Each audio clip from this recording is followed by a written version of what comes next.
great speeches that we heard just before the break.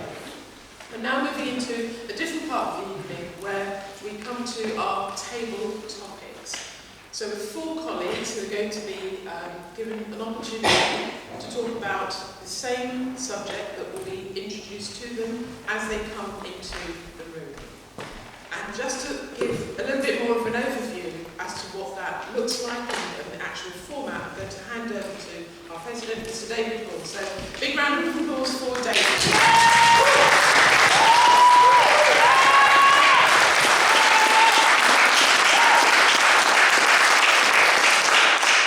Thank you, and it's wonderful to see so many people from so many different clubs here tonight. Welcome, GSK. Meditations. Welcome to BMS, but I'm not sure where you're sitting.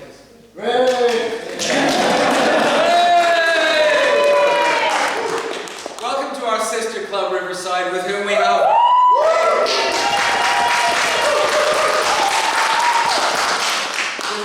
a wonderful relationship. I won't call it a love-hate relationship. That's too nasty, but there's a wonderful spirit of friendly competition, and as long as Trojans win, it's okay. But seriously, welcome, and it's lovely to see you all this evening, and of course, welcome to the Trojans who are here tonight. Hey!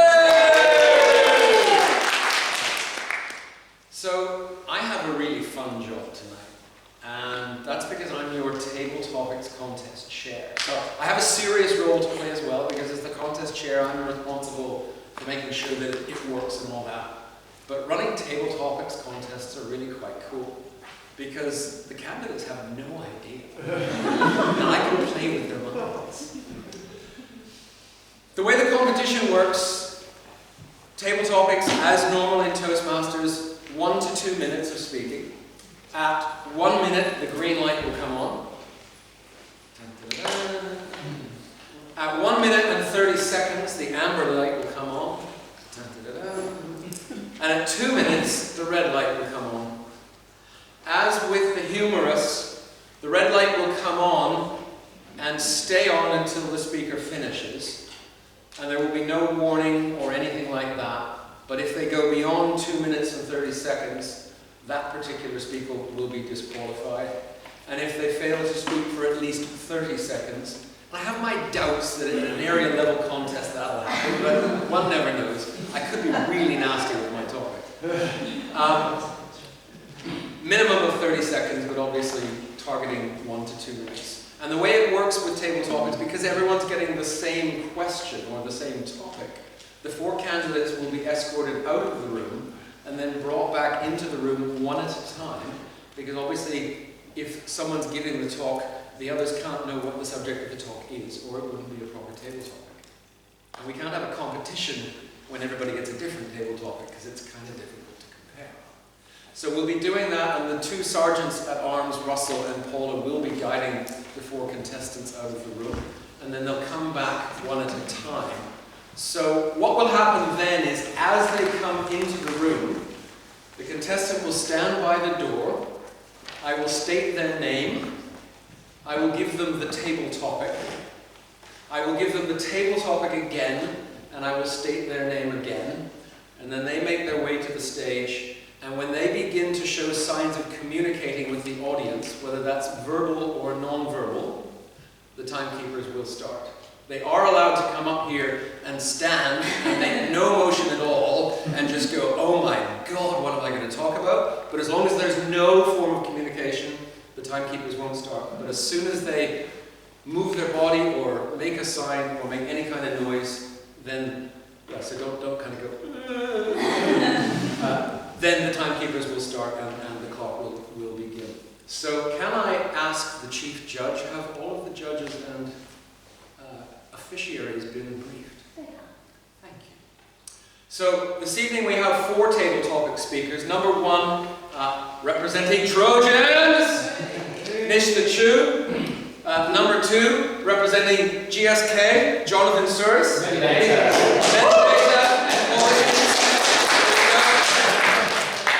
Freudian slip. Number 3, representing Riverside, Kelly McCord.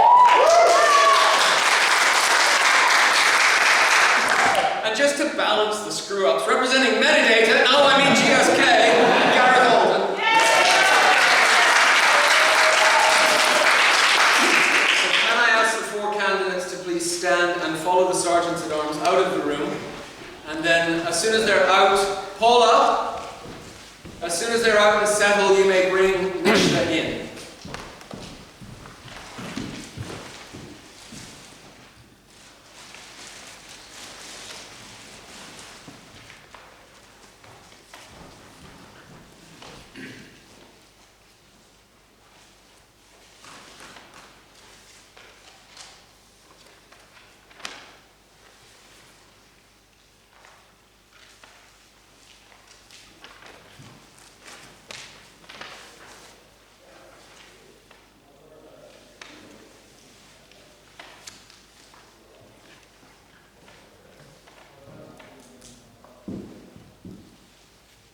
Nishta Chu, your table topic.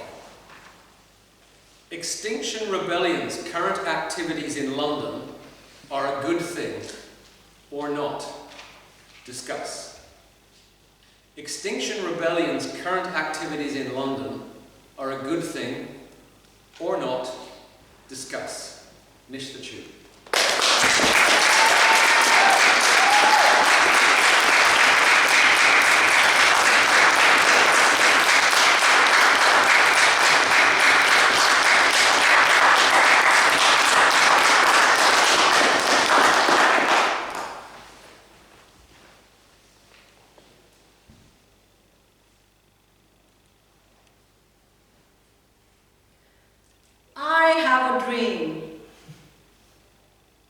You heard these words in 1962. What happened after that?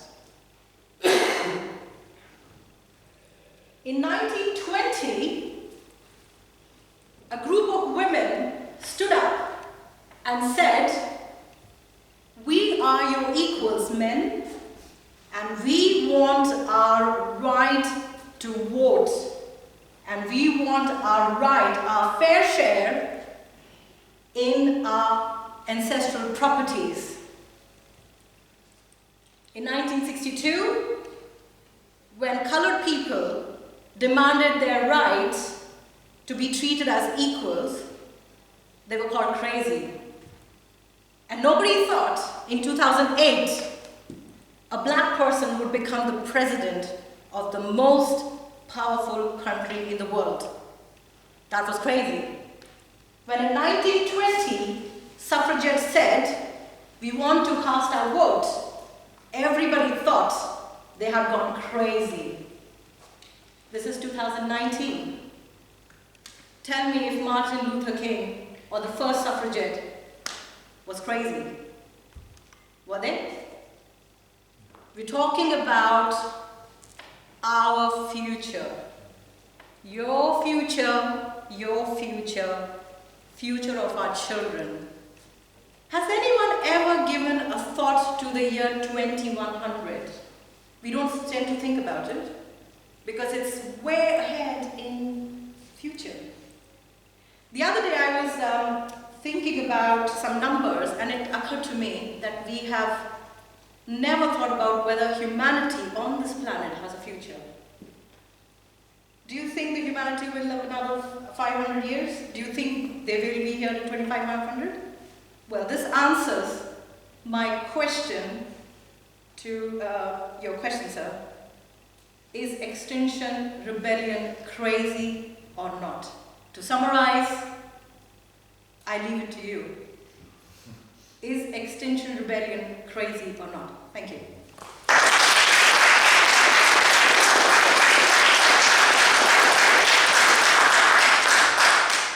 Timekeepers, can we have 1 minute? And for people in the audience, silence please whilst the judges do their thing.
second contestant is Jonathan Souris. Your table topic is Extinction Rebellion's current activities in London are a good thing or not. Discuss. Extinction Rebellion's current activities in London are a good thing or not. Discuss. Jonathan Souris.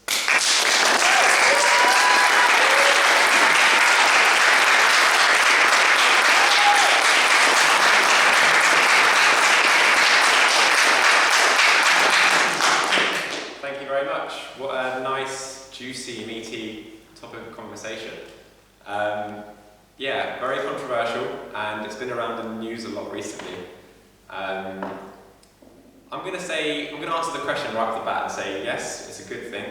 I think they're very controversial, and rightly so. Like today on the news, I don't know if everyone saw it, there were some guys on the tube got pulled down because they were blocking commuters from getting to their day-to-day job.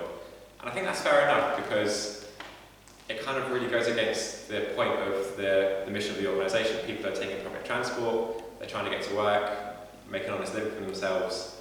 Public transport is inherently a more efficient way to get to work than, say, using a car. So you're really kind of making news in the wrong way, and climate change is probably one of the most important issues that we're facing.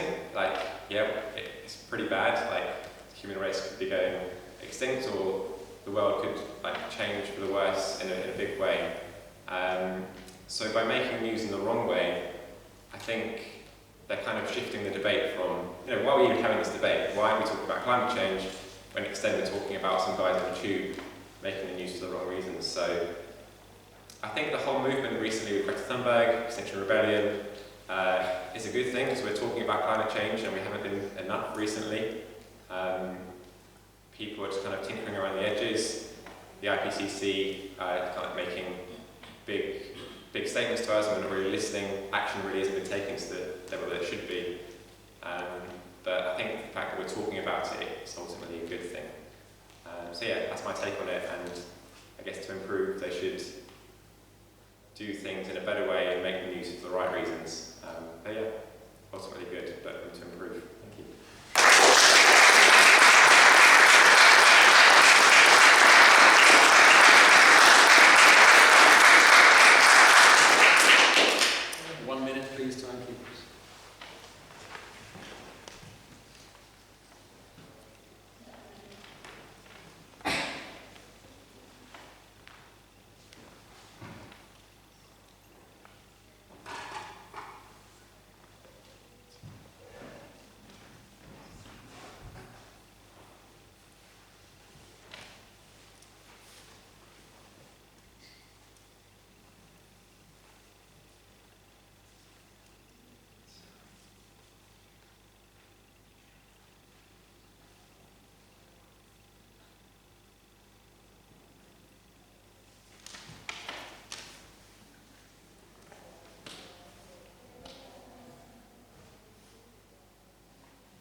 Thank you, timekeepers.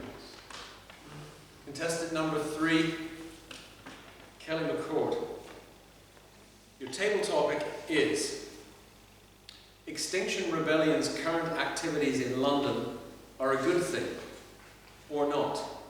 Discuss. Extinction Rebellion's current activities in London are a good thing or not. Discuss. Kelly McCord.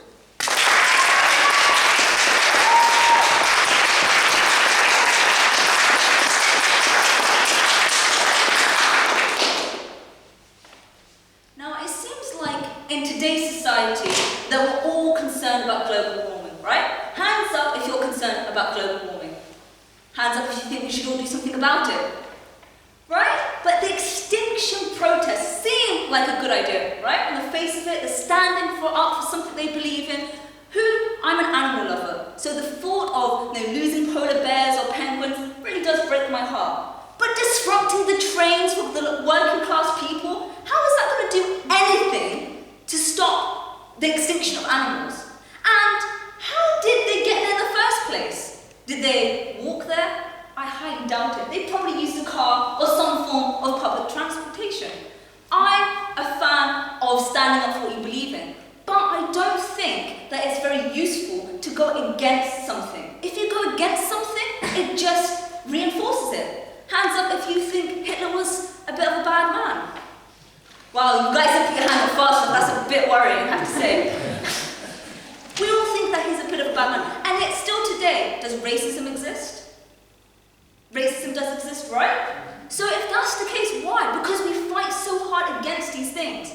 Rather than promoting things that we should stand against and making each other wrong, why don't we try to unite people together?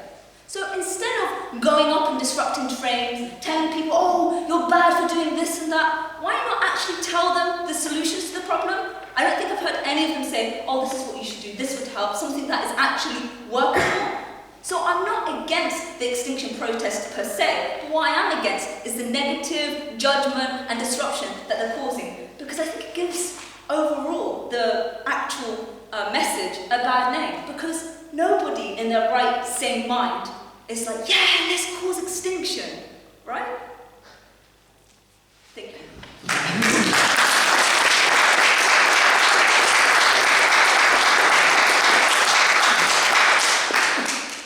And again, 1 minute on the clock, please, Thomas.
Thank you.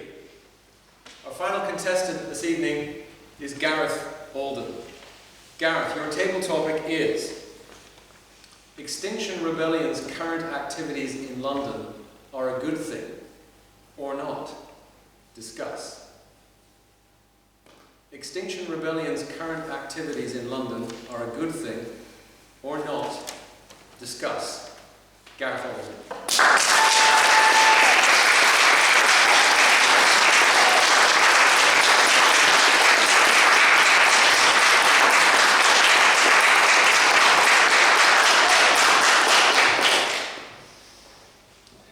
A few years ago I read an article that told me that global warming could not be man-made because a single volcanic eruption threw more carbon dioxide and more methane into the atmosphere than all of mankind's activity to that day. So I said, brilliant! I can drive my big car. But now we know. It's us. It's got to be us. There's nothing else. It must be us. And we must change. We have to. If we don't, we will die. It's not that the Earth will die, the planet won't die, the planet will be just fine. We will die. Okay? It will become uninhabitable for us as a species. And we're doing it to ourselves and we have to change. But we're not changing. I'm still driving my big car. So some people have to make us wake up. Some people have to give us a kick. They have to tell us, they have to tell our leaders to stop chuntering on about bloody Brexit and fix it. Something has to change. Something has to move. Is Extinction Rebellion the right way to do it? Are they doing it the right way? I don't know. actually. I can't tell you whether it's a good thing or a bad thing. What I can tell you is that they're doing something. What I can also tell you is that I'm not. I really should be. And I think we all really should be. So in conclusion, I can't tell you whether Extinction Rebellion is a good thing or a bad thing. What I can tell you is that they are something. And that is better than nothing. Thank you very much.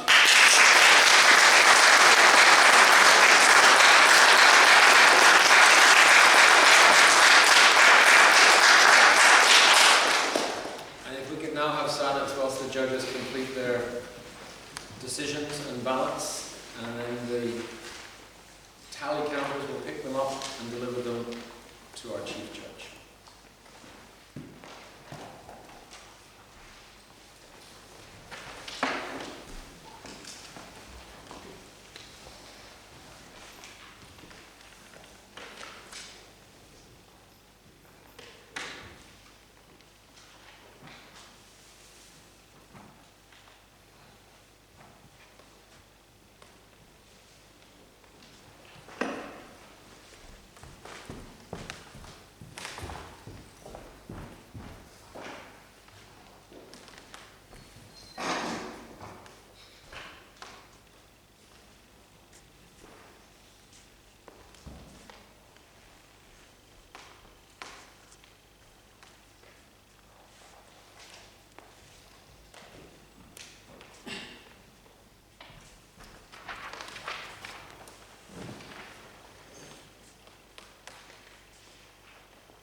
Chili the remaining judges along a bit, please.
Thank you.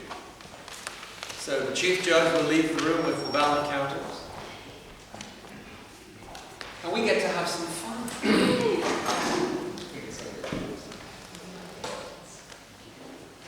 One of the nicest rules in Toastmasters as you become experienced in your club is you get asked to mentor new members. And I've been a member for 3.5 years now, and I've mentored mentored several people in our club. And I remember once someone asked me, how do I prepare for table topics? And I said, well, think about it. What can you prepare? You know how much time you've got. And that's all you know.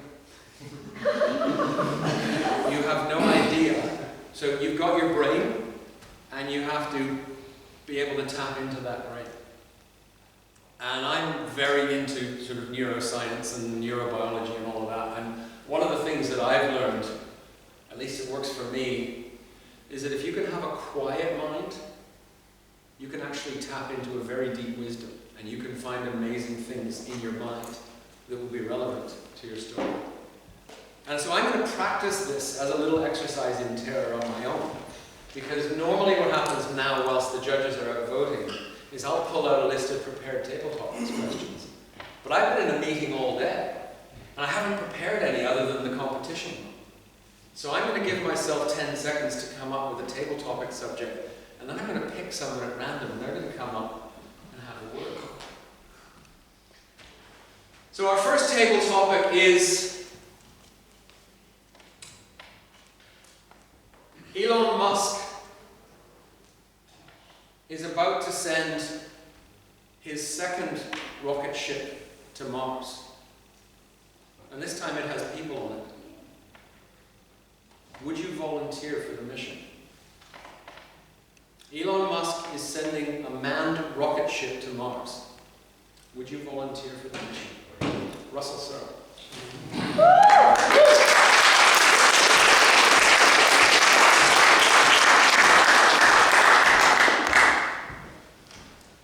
Elon Musk. Is that some kind of infringement? I get worried about these guys, and I'll tell you why. When the internet bubble finally came into fruition, sometime in the mid-noughties, all these people appeared. Zuckerberg, Elon Musk, the Pages, that's Sergey and Larry, the Google guys. And they disrupted things. So now, we have little speakers in our houses that we can shout at. We can order pizza and everything else we want to eat. But when these guys go further, because Elon Musk, he's doing the thing with the rockets, he's doing the Hyperloop, makes you wonder what's going on next. It could be a wonderful thing. It could just be hype. I mean, he's got this Hyperloop thing going on as well. I mean, is that going to happen? Have you travelled on the underground? Do you want a really fast version of that? I mean, you only have to stand under someone's armpit for 2 seconds, that'd be good. I really hope that he does make it. Because if we left it up to NASA and the European Space Agency and the Ealing Space Committee, then we'll be there in thousands of years' time. So it will be good. And it will also answer the one question that's plagued us since 1973. Is there life on Mars? Thank you.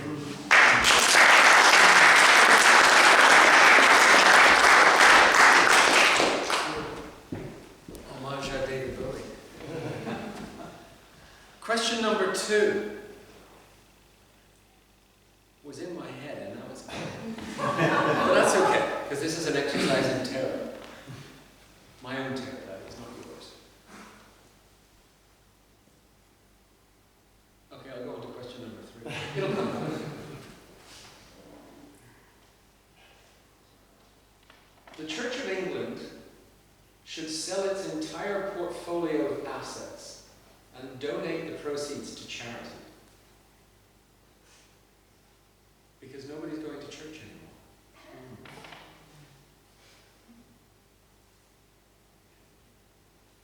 Linda.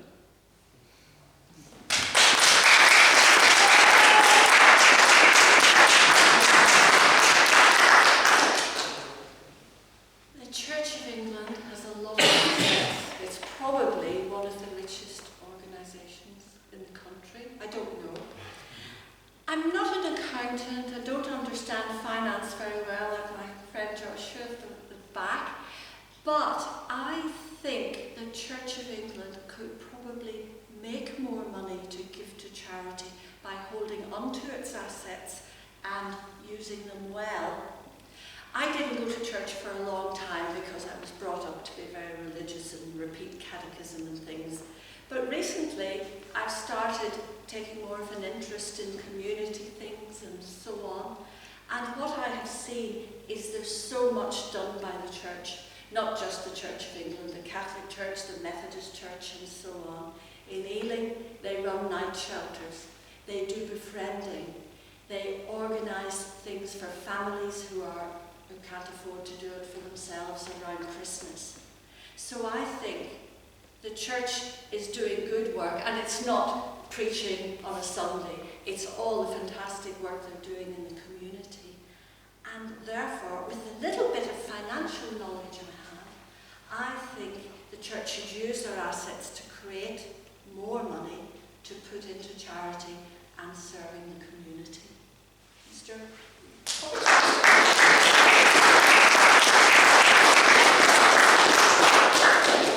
It came back to me. Question 2. All my life I have been drawn towards charismatic, visionary people. Some of them are really famous. Steve Jobs, Warren Buffett. I'm not as into sports as others are, but I know some people are really drawn to charismatic, visionary sporting people. But also ordinary people. I have 2 clients in my business who are among the most visionary people I've ever met. They are just out there in terms of new ideas and a completely clear picture of where they're going.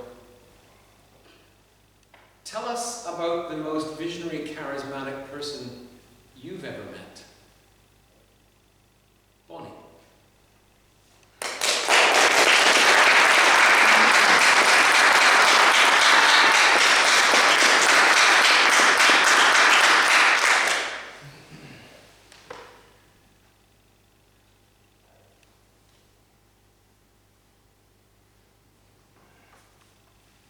The most visionary, charismatic person I've met. I don't know whether I've actually met this person, but a lot of you, I think, might have visualized him. Even he is all around us. It is some like you. This person is Jesus. Why you say he's visionary? He's like, no, a lot of us would have never met him, but through a lot of things that you've heard, like in the church, when you're growing up, if you had exposure to Bible studies, is someone who created a lot of miracles, okay? And is sometimes you think it's very hard to pinpoint a person, but he has a lot of properties that people can take and learn from it. A lot of the parables, think washing someone's feet, bending down and doing all these things, feeding the masses. These are all properties that you think, and can the normal person actually do this? Right? This must be someone that is beyond the normal. So I say the most visionary, charismatic person I think I know is by going to church and reading books and also in prayer as well. So I would say Jesus is someone that we would see as a visionary. Thank you.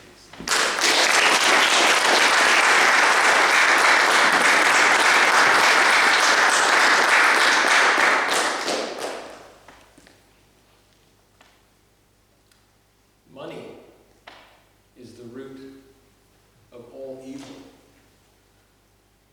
Money is the root of all evil. Jasper.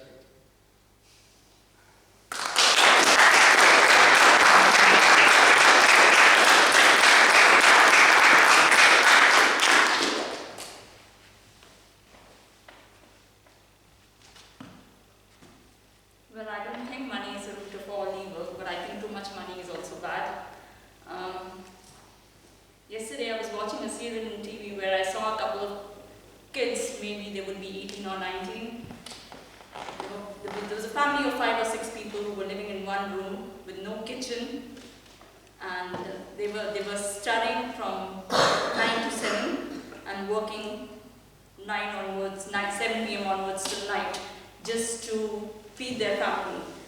And so money is definitely important to have a good life, but I think excess of anything is bad.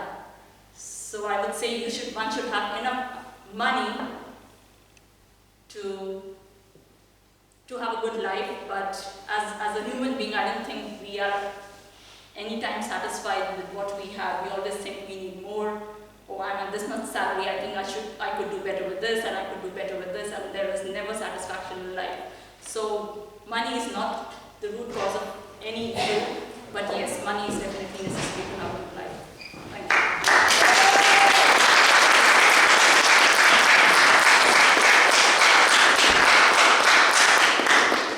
Well, that was outstanding timing because I was sitting there thinking, okay, I'm going to come up with another one, and my brain is just empty. So, ladies and gentlemen, I welcome back our Chief Judge, Rupadatta, and we will first be presenting the certificates of participation, which I have hopelessly failed to complete. So everybody's going to get a blank certificate. I've been having so much fun.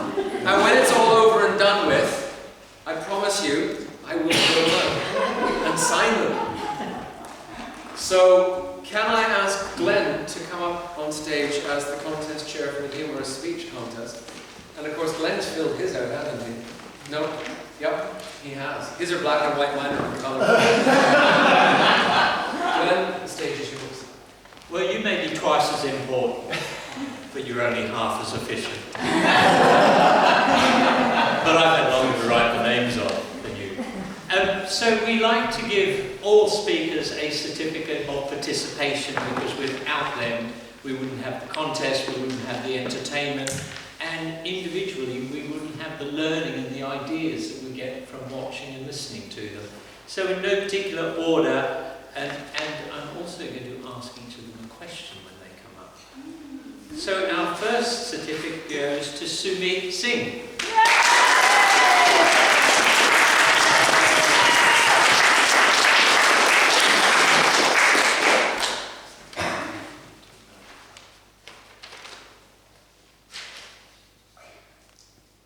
So Sumit, you have this love affair with spreadsheets.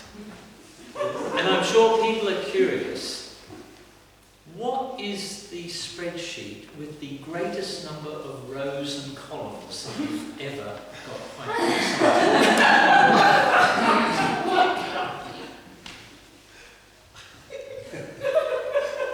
I think the number is pretty big, and they've recently expanded the spreadsheets, I guess. So it would be like 4,000 columns. Wow. And probably 60,000 rows. Wow. And you would read that in a lunch break? Not really, no. But I can tell why you need that nap now. Thank you very much.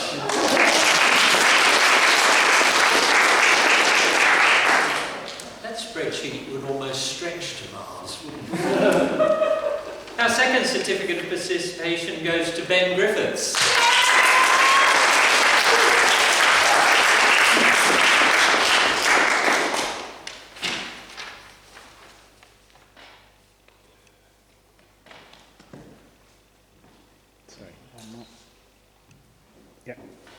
So what many of you may not know about Ben is he used to work as a national park officer on the Farne Islands because he's bird crazy.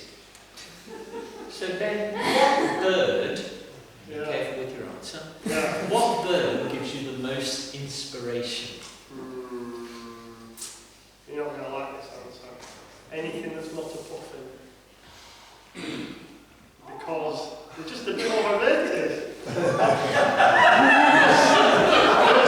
55,000 pairs of them on the Farne Islands, and yeah, everyone who goes to the Farne Islands is like, where's the puffins? When's the place to see puffins? Where are the puffins? Where's the toilets? Where's the puffins? And it gets a bit much. And they're trying too hard So yeah, anything that's not a puffin, but I don't know if I've got one that gives me the most inspiration, sorry.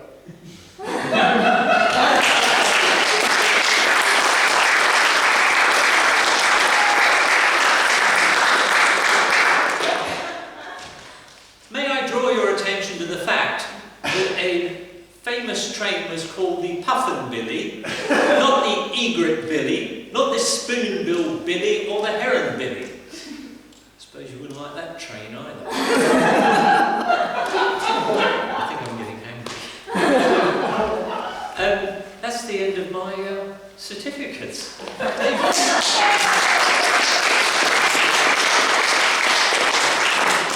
Now, I don't know if you noticed, but Glenn and I had a little secret handshake. And Glenn bought me some time. So I now have 4 certificates that have been filled out. So can I please call up onto stage Nishta Chu,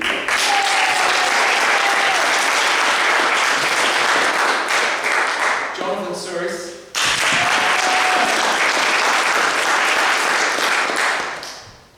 Kelly McCord,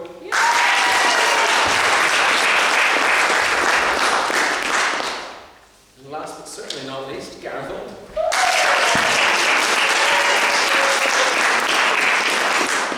Let's all gather in for a photograph. Come on, get in close. Be cuddled here.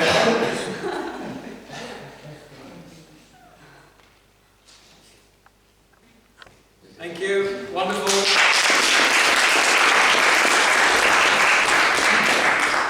And now for the really fun part. Madam Chief Judge.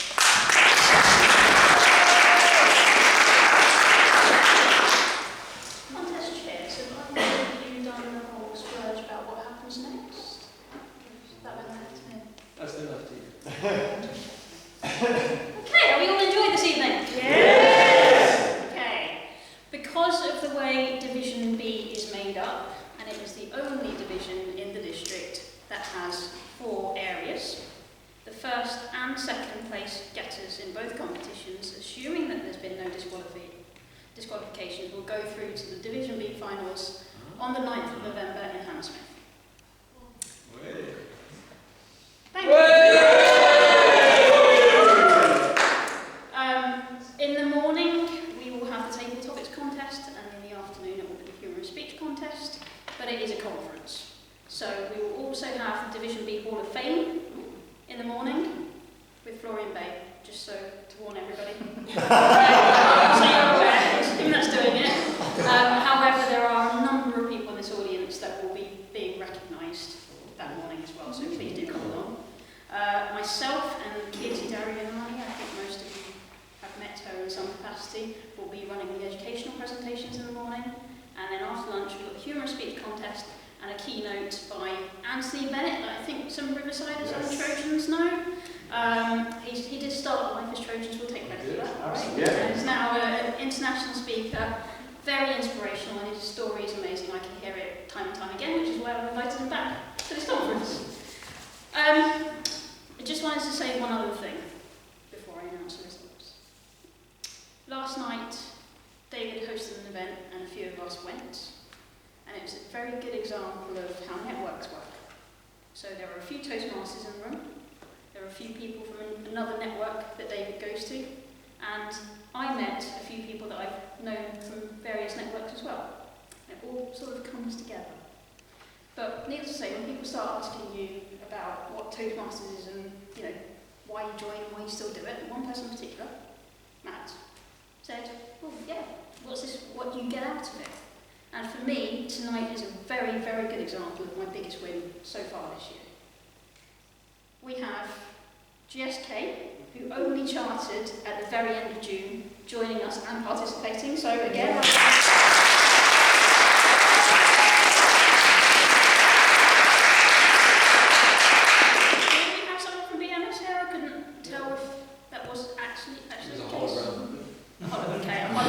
but someone registered. Again, that's a massive win. It's supposed to be that unfortunate. It's a massive win for a club that actually was only aligned to our division this year as well. So they need to get to know us and we need to get to know them.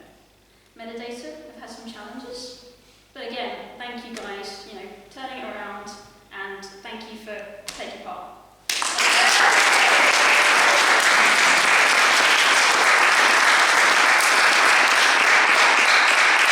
When we start talking about Toastmasters being more than public speaking and about leadership, it's actually Riverside and Trojans and certain members from them that really helped get the engagement in the area. So I thank you guys, you know who you are, but Area 29 rocks for that reason. Can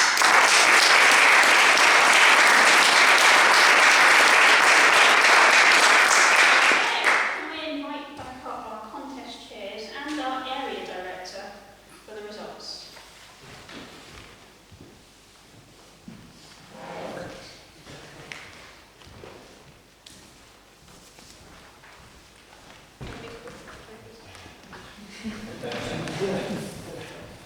Okay. In second place, Area 29 Humorous Speech Contest 2019.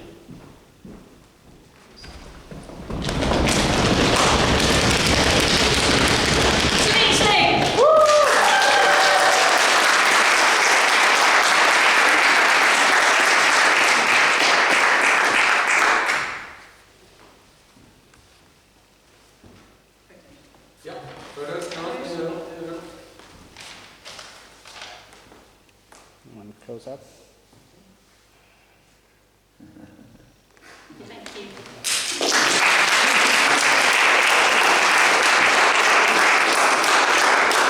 Which kind of means anybody?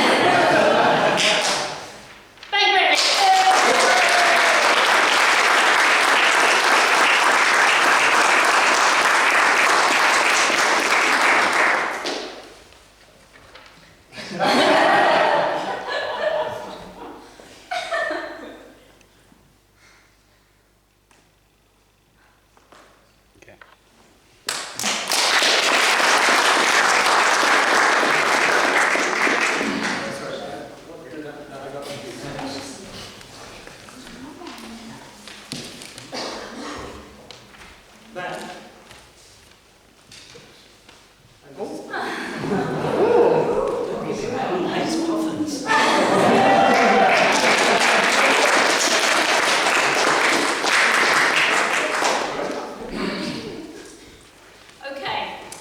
even though the rules say that I am allowed to announce the first, second and third place on council with our contest chairs, and it's tradition in this area, we're only going to announce the first and second place winners today, and I will let the third place get to know who they are before midnight tonight.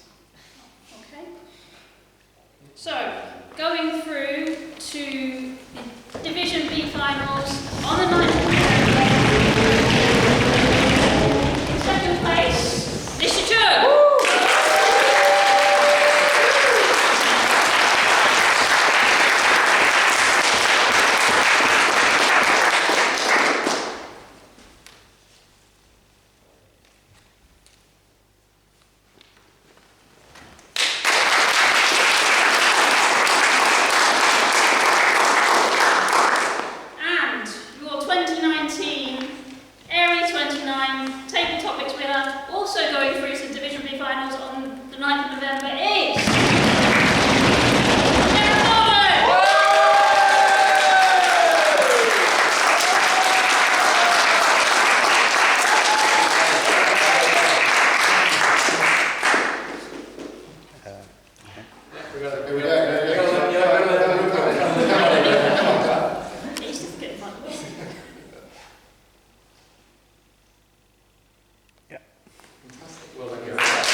For everyone who for contest chair Glenn Savage.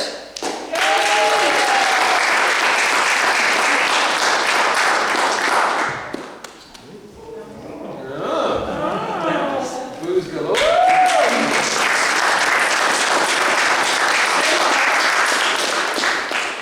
Another contest chair. Thank you. Thank you very much.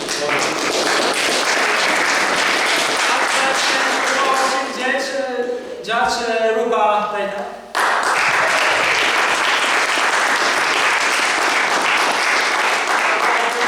And timers, Sonia and I don't remember.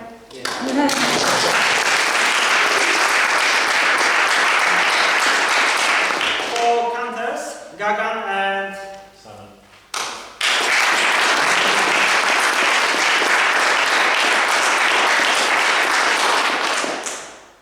Russell, Serdanova.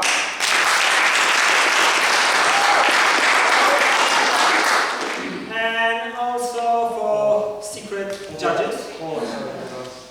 Oh yes, yes. And